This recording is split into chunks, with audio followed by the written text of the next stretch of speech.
E eu vou pedir para você, depois da leitura, deixar a Bíblia aberta. Se está no celular, não olhe as mensagens que chegarem, porque quem está mandando mensagem para você essa hora, meu irmão, está por fora, né?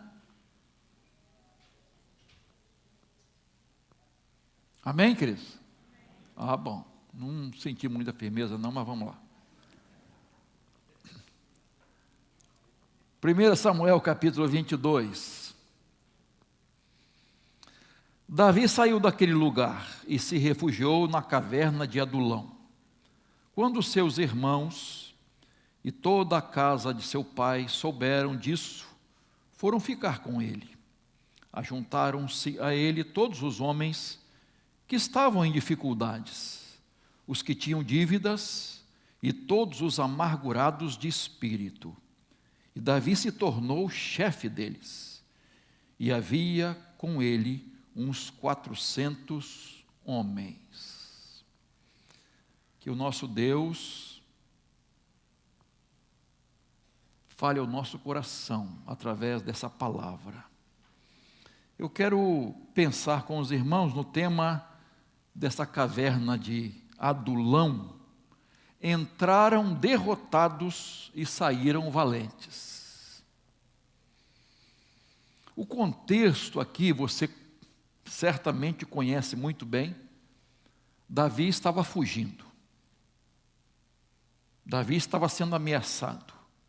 Saul, por inveja e ciúme, queria acabar com Davi, matar Davi de qualquer maneira. Ele não suportava qualquer tipo de ameaça ao seu trono. E é interessante, irmãos, que Davi tinha sido escolhido por Deus, ungido por Samuel. Samuel foi à sua casa, lembra lá em Jessé? Ele foi ungido pelo Senhor. Davi, o seu melhor amigo era filho de quem? Saul. Como era o nome dele? Jonatas. Davi era o que de Saul? Genro, casado com Mical. O pessoal fala japonês, Mical, só por causa do nome, né? Davi respeitava o rei. Era o que mais respeitava o rei no seu trono. Interessante, irmão, Davi servia ao rei. Davi tocava para o rei, era escudeiro do rei, enfim. E este homem se levanta contra Davi. Queria matar de qualquer maneira Davi. Saul era um homem atormentado, irmãos. Completamente atormentado. Uma mente doentia, um homem violento, sanguinário. E ele por várias vezes tentou matar Davi, pessoalmente, e armando ciladas para Davi. Saul não admitia controvérsias. Se alguém ameaçava o seu poder, o seu reino, meu irmão, ele queria destruir. Sai da frente, porque ele mandava matar. Não tinha esse negócio com ele. Então, queridos, chegou esse momento que Davi teve que fugir. Passou quase 1 ano e meio fugindo de Saul. É interessante, né? Saul no trono sem a bênção, porque perdeu a unção. Davi fugindo em caverna com a bênção, com a unção. Essas coisas às vezes a gente não entende, né? Essas coisas quando acontecem conosco, né? Bom, então o contexto aqui, ele vai para essa caverna de Adulão, a sudeste de Belém, né? Então, ali era a melhor tradução para essa caverna, que o pessoal fala de caverna, é fortaleza, é um lugar fortificado, essa é a ideia, e outro versículo vai falar também sobre isso. Davi então fica lá, a sua família vai para lá, e 400 homens também vão para lá. Não era uma caverninha, não. Era uma caverna e tanto, né? E eles ficam lá. Nós não sabemos quanto tempo eles ficaram dentro daquela caverna. Mas, depois que eles saíram daquela caverna, eles saíram para lutar.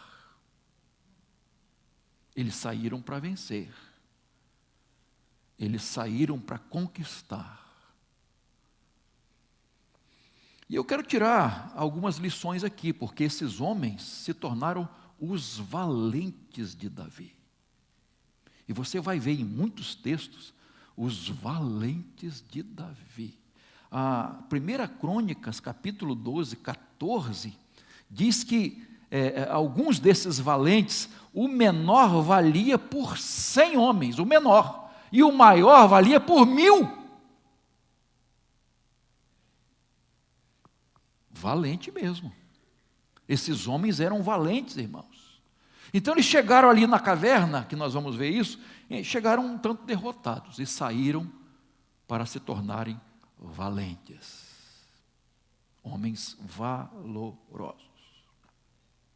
Eu quero tirar 3 lições aqui, deixa a Bíblia aberta, já pedi, vou repetir, importantes sobre isso. Em primeiro lugar, a primeira lição que eu tiro aqui, irmãos, é que eles foram reunidos pelo sofrimento, por causa do sofrimento. O sofrimento os uniu. Veja aqui, lá, versículo 1, olha lá. Davi saiu daquele lugar mais uma vez, tá? E se refugiou na caverna de Adulão.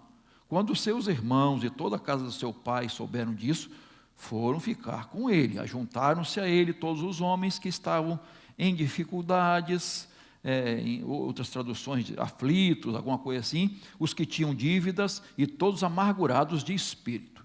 Quero fazer 2 destaques aqui. Primeiro, a reunião da família. A reunião da família. Saul queria matar Davi. E ele ia matar, exterminar com a família de Davi. Repito, esse homem era sanguinário, ele não admitia qualquer ameaça ao seu reino. Ele ia eliminar todos, confiscar os bens de toda a família. Então, Jessé, sua esposa e os filhos foram ficar com Davi. E eu gosto dessa expressão, irmãos. Foram ficar com ele. Os pais e 7 irmãos. Inclusive, o irmão mais velho, Eliabe. Lembra de Eliabe? Aquele bonitão, fortão, que quando Samuel chegou na casa de Jessé, é esse cara aqui, é esse, o rei é esse. E Deus diz, rapaz, não olhe para a aparência não, hein?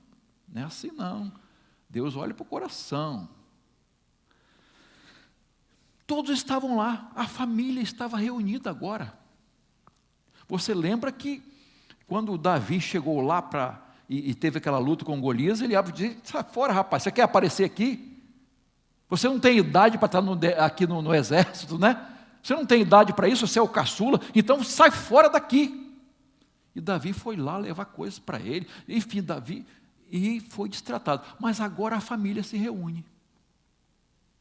A família está no mesmo lugar. E eu gosto, repito dessa expressão. A família foram ficar com ele. Irmãos, vocês já repararam que às vezes a família, quando é grande, ela só se reúne quando? Normalmente quando alguém morre. Não é? Eu vou amanhã, se Deus quiser, amanhã cedinho, estou partindo lá para a Vila Velha. A família vai estar reunida. Alguém morreu. Ou um acontecimento muito, marcante, alguma coisa assim, que a família se reúne. E aí se esquece um pouco as brigas, as dificuldades entre familiares, porque tem, sempre tem. Queridos, como é importante a família estar reunida. Algumas famílias Eu não sei de outras, mas aqui a família Guinan, que é do pastor Luiz e do irmão Naor, eles se reúnem uma vez por ano, toda a família, porque senão, irmãos, passa um tempo, você não conhece mais alguém, nasceu alguém, e sobrinho, você não sabe mais, não conhece. Eu fui fazer um sepultamento, de quem foi, gente? Agora fugiu a memória, mas gente, eu não conhecia aquele primo meu, e não era novinho não, era galalau, não conhecia. Enfim, a família se reuniu no cemitério, e se abraçaram, e se conheceram alguns dentro do cemitério. Queridos, como é importante a família estar reunida, a família está unida, não só reunida, mas unida, o que é mais difícil ainda. Como é importante a gente tentar preservar isso na nossa família. Irmãos, é uma riqueza muito grande a nossa família. É uma riqueza muito grande a sua família. Por mais problemática que seja, valorize a sua família. É muito importante. E o outro destaque que eu faço é a reunião dos que estavam em muitas lutas, os sofridos. Verso 2, veja, os que estavam em dificuldades ou em aperto, ou em situação difícil, não sei qual é a sua tradução aí, mas certamente por causa de perseguição também, tá? Os que tinham dívidas, gente, se reuniu muita gente com dívida. Vamos fazer uma reunião com os endividados, hoje aqui. Vai sobrar alguém, não sei, né?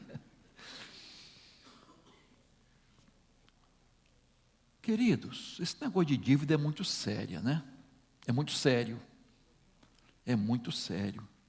As pessoas, às vezes, há motivos justificáveis, que são raros, para as pessoas estarem com dívidas. Normalmente não são justificáveis. É falta de controle. Falta de controle. Sabe quando a pessoa vê aquele liquidação, promoção, isso aí para as mulheres é um terror. Para os homens também, né? 10 vezes, olha que beleza. E aí compra 10 aqui, de 10, outro ali de 10, outro mais 10, depois mais 10. E aí chega no final do mês, o cartão está estourado. Falta de controle. E você sabe que os dois, isso é pesquisa, problemas mais sérios do casamento, não sou eu que estou falando não, pesquisa, 2 problemas mais sérios, envolvem sexo e dinheiro. E não é falta de dinheiro, é a administração do dinheiro. Brigas, desunião. Então, queridos, nós precisamos ter cuidado para não ficarmos estrangulados com as dívidas. Autocontrole, fidelidade a Deus, em primeiro lugar, primícias. Tem gente que ainda não aprendeu essa lição. E além dos em aperto ou em dívidas, os amargurados de espírito, né? Então aquela pessoa que estava com a sua alma atormentada de alguma forma, amargurado. Então Davi, não é? Eles estavam ali e foram reunidos. Essa gente toda foi reunida, que estava em dificuldades, vivendo sob pressão, endividados com seus credores, alma atormentada, todos eles dentro da caverna, no mesmo barco, sofrimentos diferentes, mas estavam ali, na mesma, vamos dizer assim, situação. Então Davi, eu fico imaginando Davi, um líder nato, um homem de Deus, Eu fico imaginando Davi pegando a sua harpa, ele olhando aquelas pessoas tristes, cabisbaixas, derrotadas, e ele próprio enfrentando as dificuldades familiares, suas lutas, e aí ele vai compor o Salmo 142 para cantar dentro da caverna. Ao Senhor ergo a minha voz e clamo, com a minha voz suplico ao Senhor, derramo diante dele a minha queixa, à sua presença exponho a minha angústia. Quando dentro de mim esmorece o espírito, tu sabes o caminho por onde devo andar. No caminho em que ando, ocultaram uma armadilha para mim.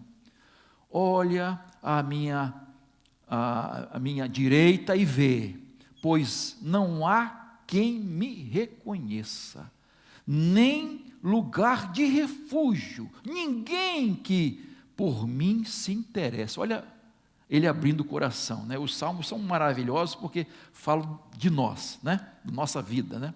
A ti clamo, Senhor, e digo, tu és o meu refúgio, a minha porção na terra dos viventes. Atende ao meu clamor, pois me sinto muito fraco. Livra-me dos meus perseguidores, porque são mais fortes do que eu.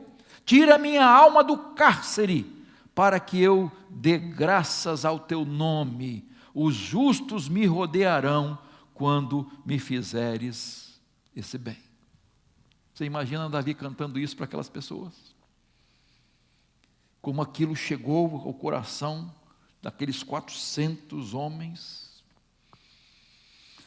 Então, irmãos, ele retrata tudo isso neste salmo, né? O que estava acontecendo dentro da caverna, o coração daquelas pessoas, angústia, solidão, tristeza, decepção, alma no cárcere, isto é, imagina o que ele estava passando para dizer, minha alma está numa prisão, num cárcere, e ele então cantando para sua família e para aqueles 400 homens, e faz oração.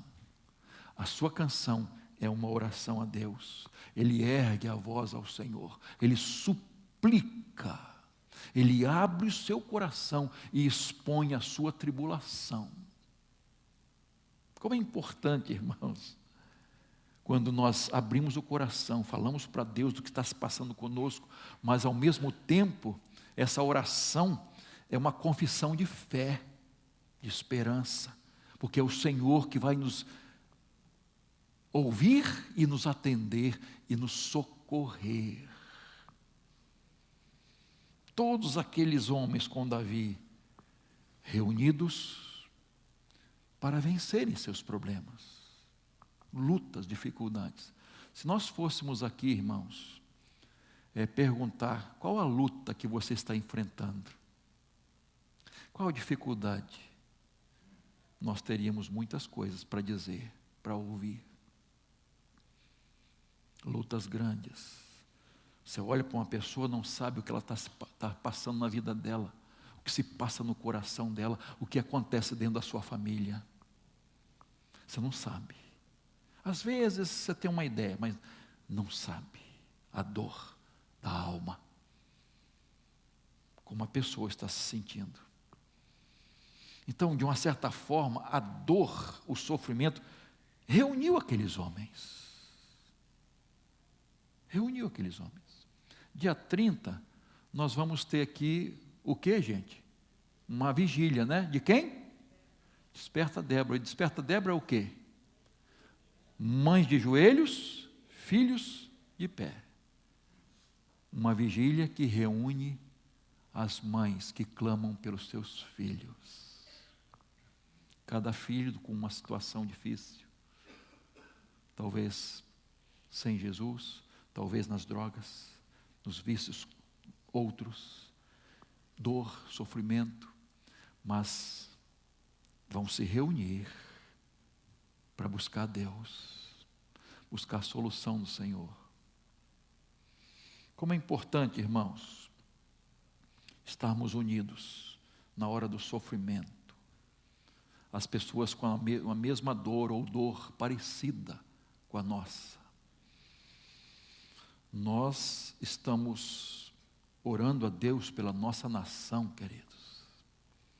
O povo de Deus está orando pelo Brasil, especialmente agora na época de eleição, clamando para Deus sarar a nossa terra, clamando para Deus nos livrar do comunismo, dos homens corruptos, injustos, mentirosos. E você olha a pessoa falando, parece que ela está falando a verdade, mas está falando uma mentira, orando pela família, por nossos filhos. Nós precisamos nos unir para pensar no amanhã. O que será dos nossos filhos, dos nossos netos? Qual o futuro do nosso país? Isso tem que fazer o povo de Deus se unir, irmãos, para não permitir que as drogas dominem a juventude. O aborto, através do aborto, tantas crianças sejam assassinadas. Para que a violência não venha imperar no nosso país. Nós queremos paz, uma nação com paz. Nós queremos viver em paz, com as pessoas se respeitando, reconhecendo o seu direito. Nós queremos vida e não morte. Então isso tem que nos unir, irmãos.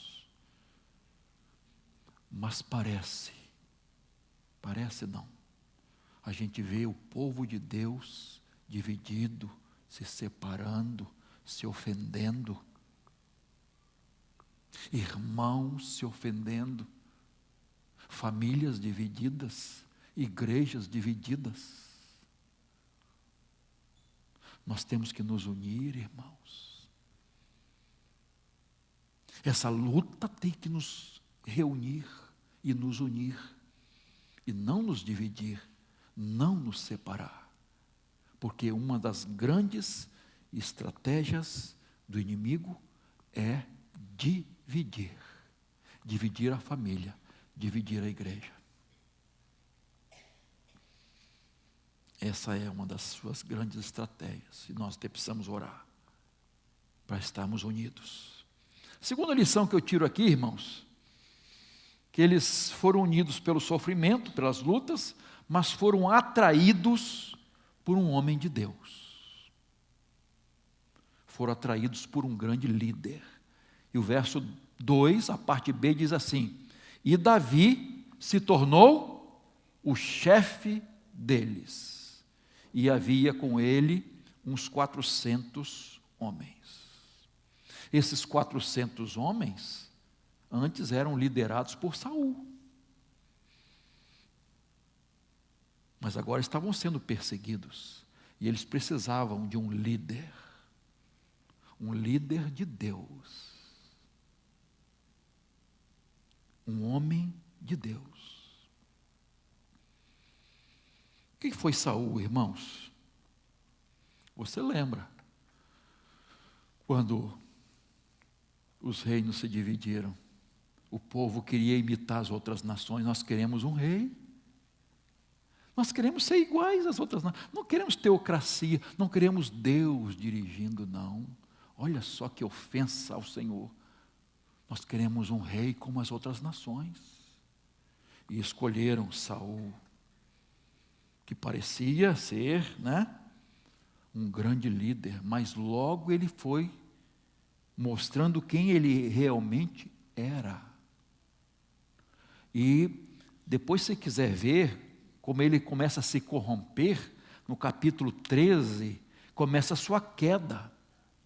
E começa a sua queda assim: eles estavam em luta contra os filisteus, e eles estavam esperando Samuel chegar para consultar o Senhor, e fazer o que tinha que fazer como profeta e sacerdote.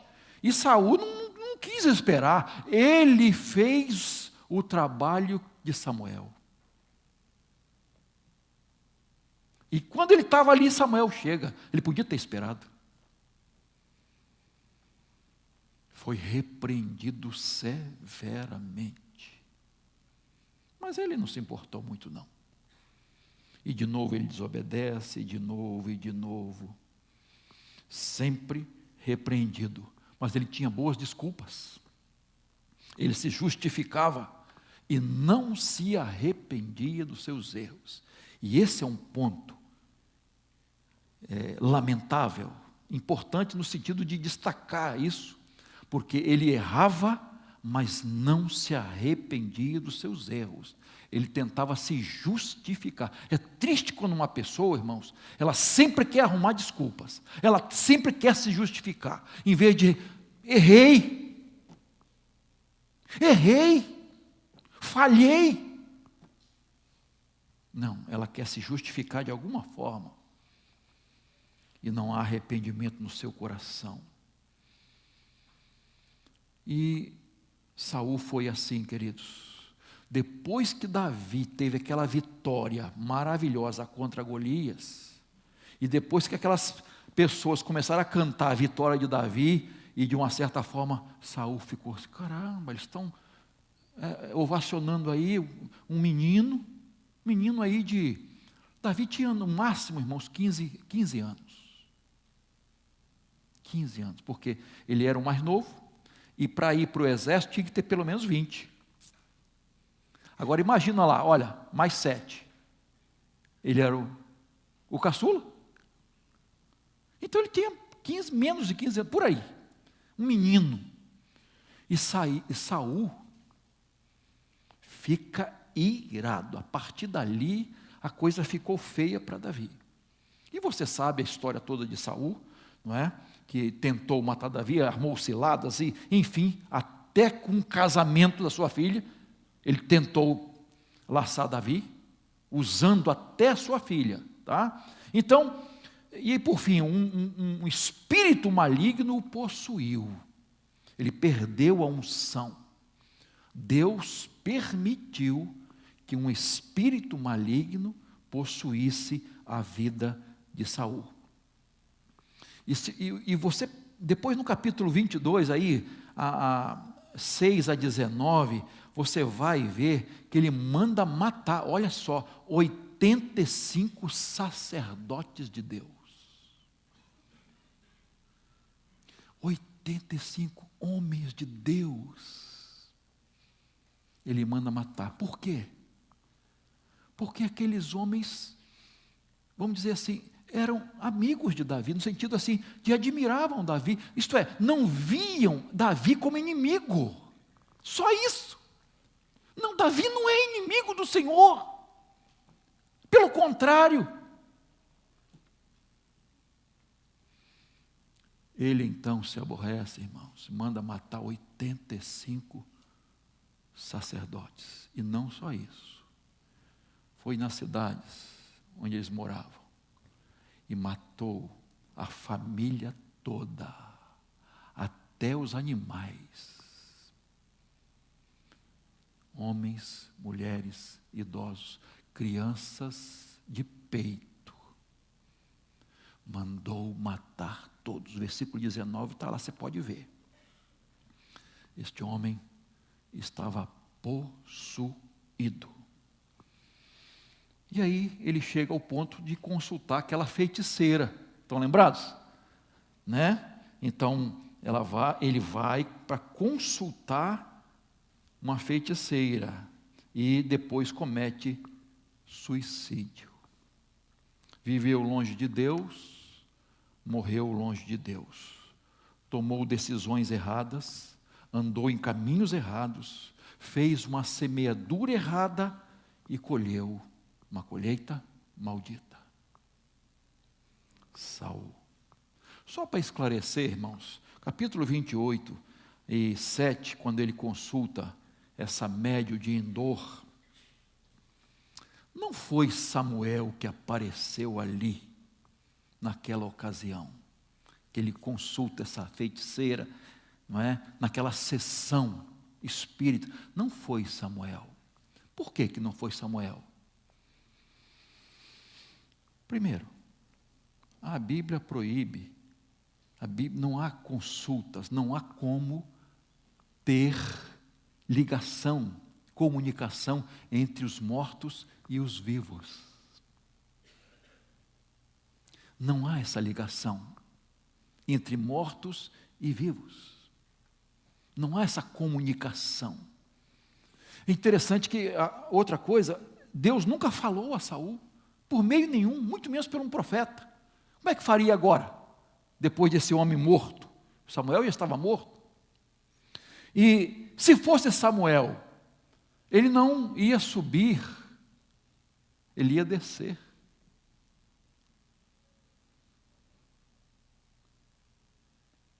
Ele ia descer do céu. Este homem de Deus, estava com Deus. Mas ele subiu, estava lá no lugar de mortos, no Hades, no inferno. Mas não era Samuel, tá, irmãos? E o texto, se você reparar, o texto não diz que ele viu Samuel. O texto diz assim: Saul entendeu que era Samuel. Olha só, entendeu que era Samuel. Então ele não viu Samuel, ele entendeu. E o diabo sabe fazer muito bem isso. Ele sabe enganar. A profecia de Samuel não se cumpriu totalmente, cabalmente. E quando não se cumpre, é um falso profeta. Samuel obedecia a Deus em vida. Como é que ia desobedecer a Deus depois de morto, gente? Impossível. Então, não foi Samuel que estava ali. Quem foi então, pastor? Um espírito maligno, que é capaz de se disfarçar de anjo de luz. Um espírito maligno. E Saul saiu mais baratinado do que entrou daquela sessão espírita. Então não foi Samuel, queridos. Com certeza não foi Samuel. Agora, o outro líder é Davi, irmãos. O outro líder é Davi. Aqueles 400 homens deixaram de reconhecer Saul como rei e começaram a seguir a Davi. Porque reconheceram que ali estava um homem de Deus, escolhido por Deus, um homem segundo o coração de Deus. Se você observar 1 Reis, capítulo 15, verso 5, não sei se vai poder botar aí, resume bem a vida de Davi. Olha só, porque Davi fez o que era reto aos olhos do Senhor, e não se desviou em nada daquilo que o Senhor lhe havia ordenado em todos os dias da sua vida, a não ser no caso de Urias, o heteu. Olha aqui o resumo: Davi andou com Deus, fez a vontade de Deus, obedeceu ao Senhor. E quando errou e foi confrontado, ele se arrepende.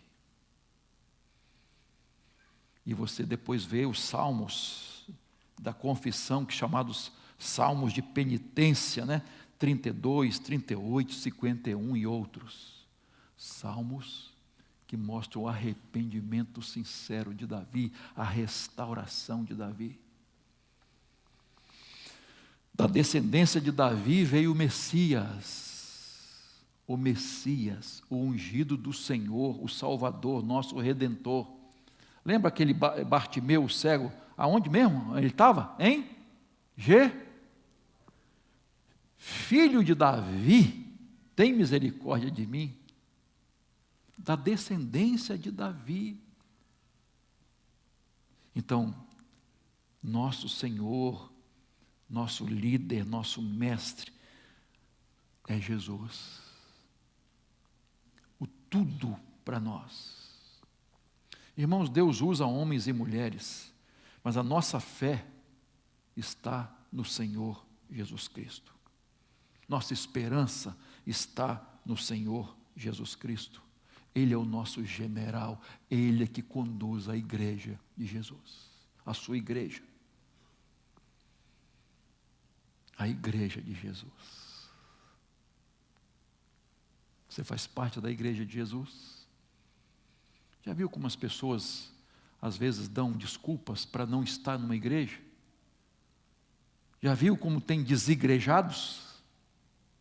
Desigrejados. Eu sou desigrejado. Sou um crente desigrejado. Alguém disse um negócio tão interessante, irmãos. Alguém disse assim: Satanás teve a melhor igreja no céu. Ele teve o melhor pastor, Deus, e teve a melhor congregação, os anjos. Mas a si mesmo se rebelou. A si mesmo se rebelou. Irmãos, nunca existirá uma igreja, um líder, obreiros bons, para quem não quer se submeter a Deus, para quem não quer se humilhar e reconhecer Jesus como Senhor. Não vai haver igreja boa, líder bom, não vai haver. Mas para quem quer se submeter, para quem quer obedecer a palavra de Deus, é muito importante reconhecer como Deus trabalha através da igreja, como a igreja é importante. Então, meu irmão, minha irmã, se você está murmurando, para com isso. Se você está fora da igreja, volta. Se você se afastou, volta para Jesus o mais rápido possível. A igreja é de Jesus. E Jesus é o cabeça da igreja. Ela é importante para você. Por isso, Ele instituiu a igreja. Por último, última lição. Comprometidos com a causa de Deus. E agora eu quero, eles foram reunidos pelo sofrimento, atraídos por um líder, um homem de Deus, mas eles estavam comprometidos com uma causa, a causa de Deus. E eu vou para outro texto agora, que é 2 Samuel 23, a partir do verso 8. Tá? Não vou ler o texto todo, porque ali tem uma lista dos nomes dos valentes de Davi. Então, Josebede, Basebede, Eleazar, Sama ou Samar, Abissai, Benaia, e aí vai citando os nomes dos valentes de Davi, que lutaram com ele. Tá? Lutaram com ele. E aí o texto é longo, depois você lê em casa.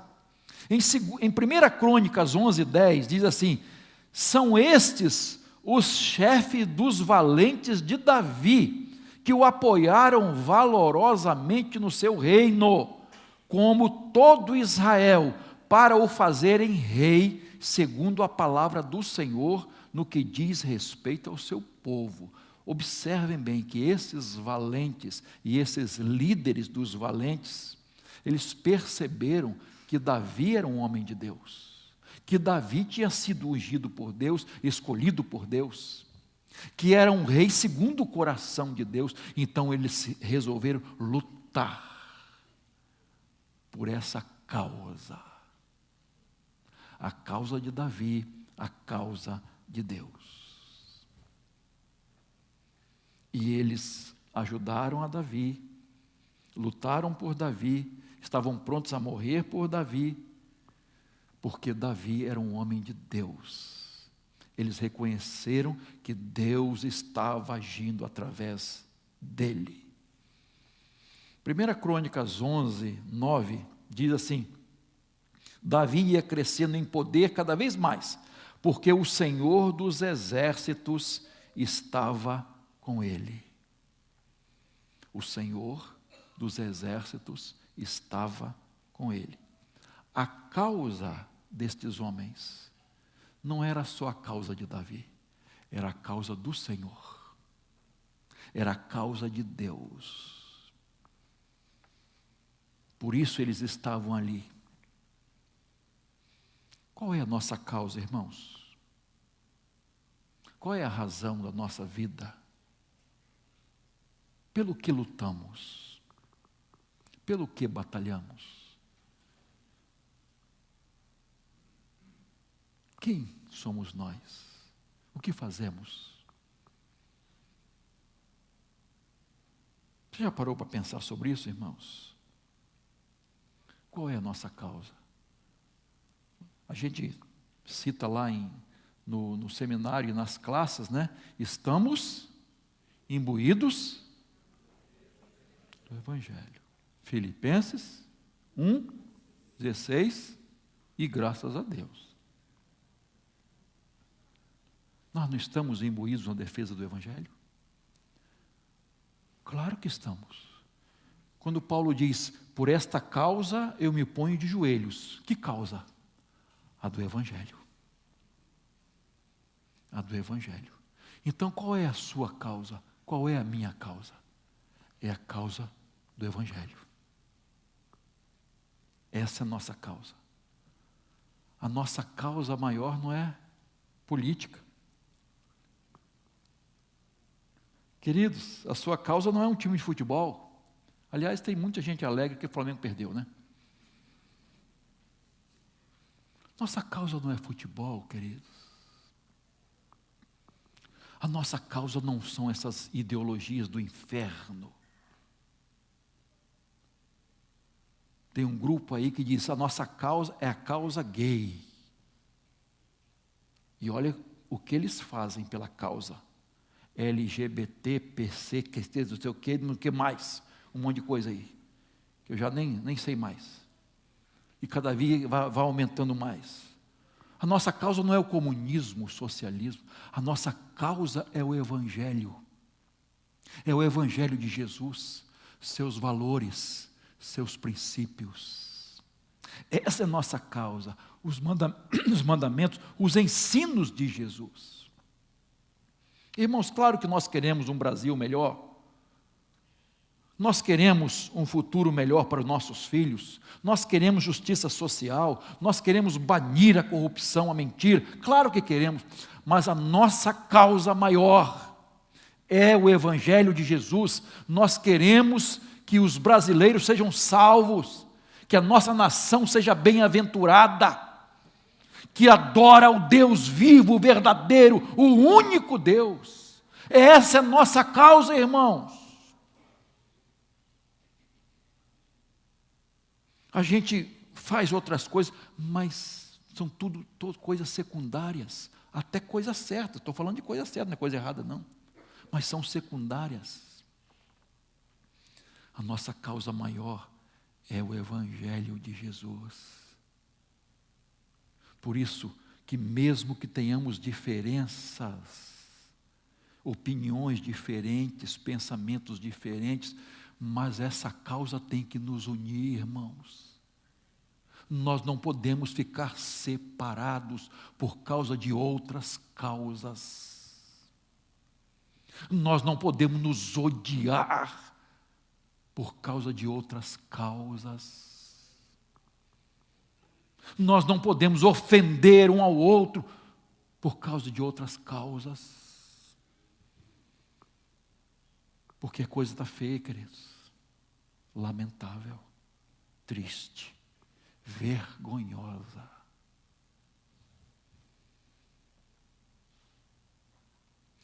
Essa causa tem que nos unir, queridos.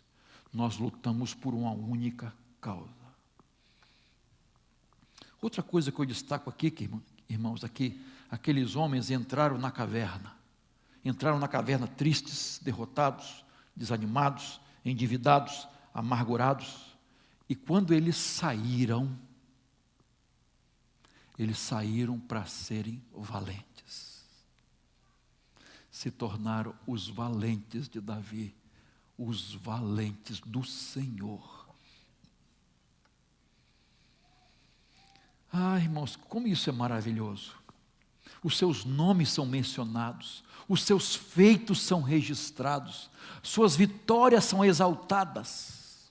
Foram instrumentos de Deus para colocar no trono Davi, o ungido do Senhor, o escolhido por Deus. E Davi deixou de ser perseguido para estar no trono, o ungido do Senhor. Irmãos, por que eles saíram dali para serem valentes? Porque eles estavam ali orando com Davi, clamando com Davi, buscando a Deus com Davi. Eles lançaram sobre o Senhor as suas lutas, as suas dificuldades, as suas tristezas, as suas decepções. Lançaram sobre o Senhor e não permitiram que aquelas coisas fizessem com que eles estivessem paralisados, desanimados e derrotados.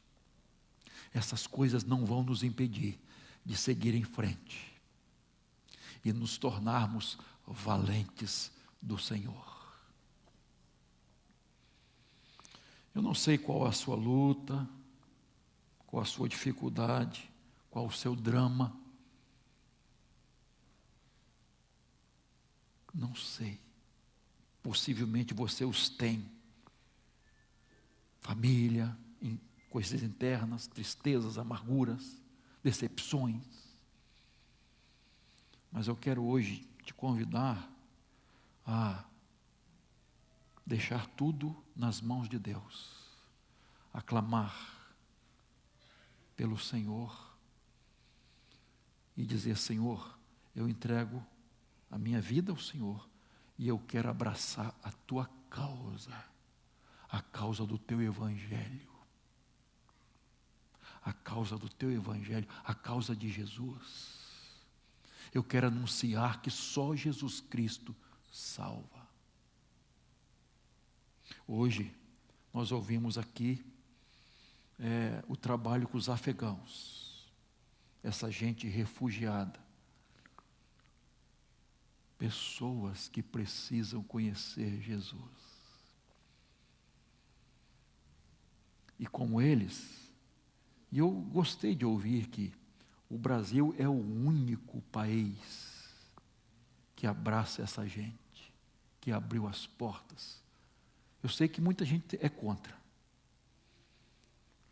mas são vidas preciosas que precisam conhecer Jesus. Segue uma religião totalmente adversa, contrária. E são proibidos completamente de ouvir sobre Jesus. Mas aqui, eles estão vendo essa gente que é de uma religião totalmente diferente da nossa, eles nos recebem assim, eles nos amam. E este tem sido o maior sermão para essas pessoas, a maior mensagem. E o que Jesus disse? Que nós seríamos conhecidos pelo amor. Seus discípulos seriam conhecidos pelo amor. Então, nós precisamos ganhar essa gente para Cristo. Talvez a caverna seja o comodismo. Às vezes a gente está tranquilo, está bem aqui. Essa caverna é até chamada de refúgio, fortaleza. Estou tranquilo.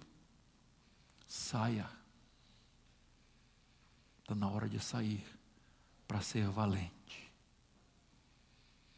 A hora de lutar pela causa de Jesus, pela causa do Evangelho. Irmãos, por que estamos aqui? Por que estamos aqui? O que te define? O que você é?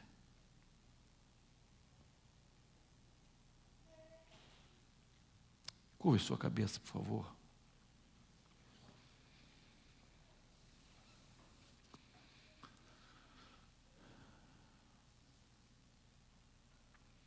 Ó Deus, nós te agradecemos pela tua palavra, que é viva e eficaz. Nós te agradecemos porque ela não volta vazia. Nós te agradecemos porque dentro daquela caverna, a caverna de Adulão, começou a haver transformações, recomeços, de gente derrotada, de gente angustiada, de gente desanimada, desesperançada, para gente de fibra, de fé, de coragem, de luta. Pai, faça essa transformação na nossa vida. Não podemos continuar vivendo um cristianismo apático, vivendo uma vida morna. Não podemos, Pai. Nós precisamos nos levantar como igreja de Jesus, porque as portas do inferno não vão prevalecer contra a igreja de Jesus, e nós vamos sair para resgatar aqueles que estão presos no inferno, nas garras do inimigo.